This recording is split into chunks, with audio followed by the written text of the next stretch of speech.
something big happened, and the United States finally couldn't bear it. According to the latest report from CNN, the US-led coalition has launched airstrikes against the Houthi rebels in Yemen. I was still thinking, the Houthis have shit on the neck of the US emperor, but they can still endure it. Is he still the American emperor who hit whomever he said he would hit? According to reports, the USS Carney guided missile destroyer used Tomahawk land attack missiles to attack the Houthi armed radar station in Yemen last night. The main strikes are against bases with radar facilities in the territory controlled by the Houthi armed forces in Yemen. This means that the main attack is on radar facilities, and other military bases have not yet been attacked, so the attack area is relatively small. It shows that the US emperor's main intention to take action this time is to beat the Houthis' armed forces, which means, brother, please give me some face. If you do this, I will not be able to step down. This is the soft side. And the hard side is, the United States is not stupid. If you knock off your radar first, the scale of subsequent operations will be expanded and it will be easier to execute. As a result, the Houthi armed forces did not accept your problem at all, and their anti-American sentiment became even stronger. They continued to make harsh words and wanted to fight the United States to the end.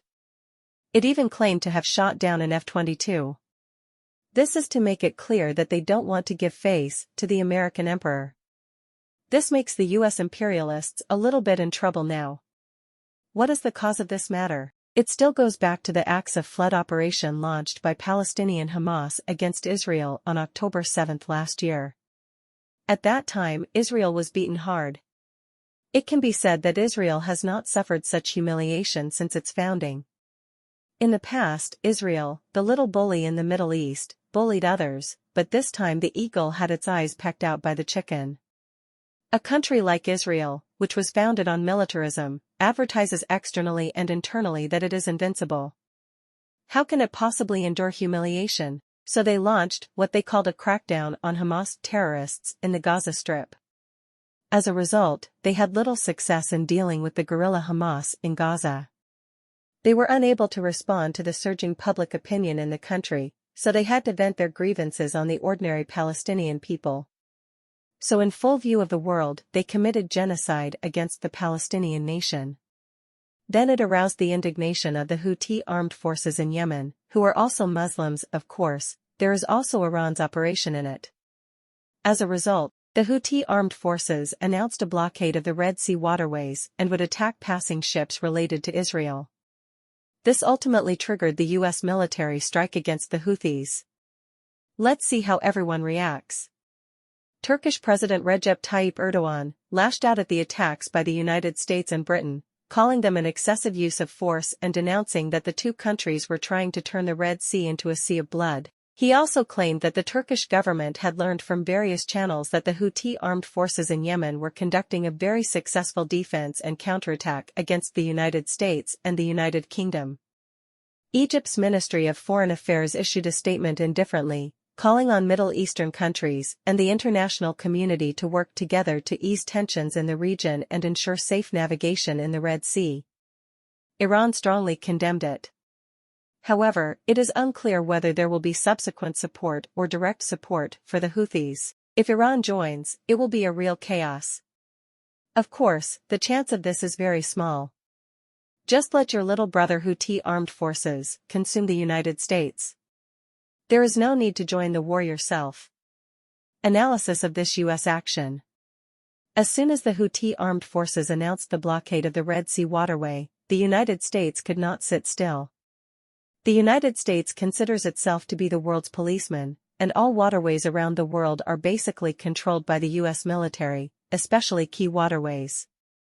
Take a look at the US military bases near the Red Sea. Israel is still the biological son of the United States. It is a wedge inserted by it in the Middle East and a lever for its control of the Middle East. The Houthi armed forces frequently attack Israeli merchant ships in the Red Sea. Isn't this a clear slap in the face? As the saying goes, when it comes to beating a dog, it depends on the owner. What's more, you're beating someone's own son. Therefore, the United States has warned the Houthis numerous times for more than a month, but they did not show any fear at all. What should US do? US is using the conflict between Russia and Ukraine to bleed Russia. But it is said that due to the relationship between the Eastern powers, it has not achieved any results. It seems that Ukraine is almost unable to hold on. US's own son did not listen to the advice, that is telling him not to engage in genocide in the 21st century in front of the world's opposition. If you want to do it secretly. Right? These two fires, one lit by US himself and the other lit by his own son, have not been extinguished yet, so US in a hurry. Some Houthi armed forces came to join in the party again, and US was really overwhelmed.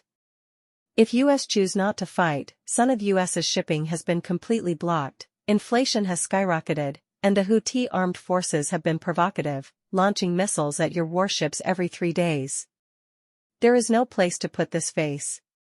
In the end, the United States still couldn't lose face and hesitated for a few months, before finally deciding to launch a military strike against the Houthi armed forces.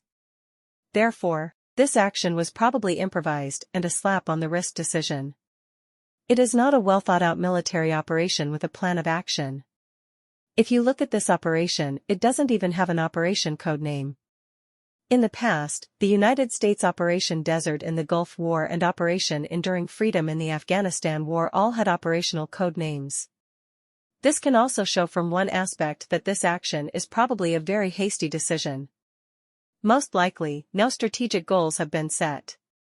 It's purely a stress reaction. No one, not even Biden, knew that U.S. Secretary of Defense Austin was admitted to the ICU. The government only found out after the hospital made an announcement.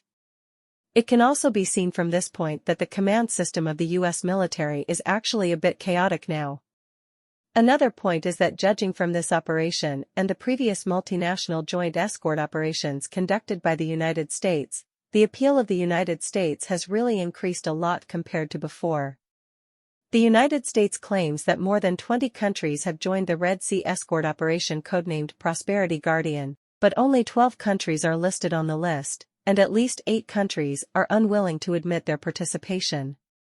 Some allies named by the United States also quickly clarified that they were not directly involved in the escort alliance. Among them, Italy and Spain each issued statements intending to distance themselves from the US-led Red Sea Convoy alliance. So what is the purpose of the United States?